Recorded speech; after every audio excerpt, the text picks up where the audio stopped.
నాకు పన్నీర్ కట్ చేయడం అంటే ఒక సాటిస్ఫాక్షన్ భలే ఉంటుంది. ఇదేమో గార్లిక్ చిన్న చిన్న స్లైసెస్గా చేసుకోవాలి.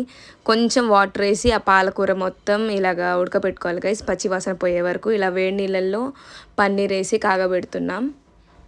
జస్ట్ ఒక 5 minutes బాయిల్ చేసుకుంటే చాలు, పన్నీర్ ఉడికిపోతుంది. ఇక్కడ మనం మామూలు కారం ఏది యూజ్ చేయము, ఇలా మిర్చీసే. మనం ఎంత స్పైసీ కావాలంటే అన్ని మిర్చి. ఫస్ట్ ఆయిల్లో గార్లిక్ అండ్ మిర్చి బాగా వేయించుకోవాలి, చాలా సింపుల్ ప్రాసెస్.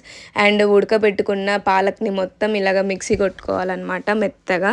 తర్వాత మనం బాయిల్ చేసుకున్న ఓన్లీ పన్నీర్ని దాంట్లో వేయాలి.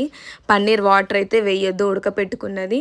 తర్వాత కొంచెం సీక్రెట్ ఇంగ్రీడియంట్ ఏంటంటే దీంట్లో షుగర్, టీ స్పూన్ షుగర్ వేయాలి అంతే.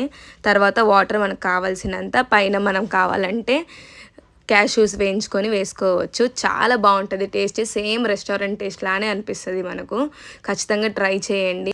దీంట్లో మెయిన్ చెప్పాల్సింది ఏంటంటే పాలకూరలో ఆల్రెడీ సాల్ట్ ఉంటుంది. నేను ఫస్ట్ టైం చేసిన మిస్టేక్ అదే, సాల్ట్ వేసాను. చూసుకొని సాల్ట్ వేయండి, చాలా బాగుంటుంది టేస్ట్. పన్నీర్ అండ్ ఆనియన్ కలుపుకొని తింటే చిన్నపిల్లలతో సహా అందరికి నచ్చుతుంది. Okay, bye guys.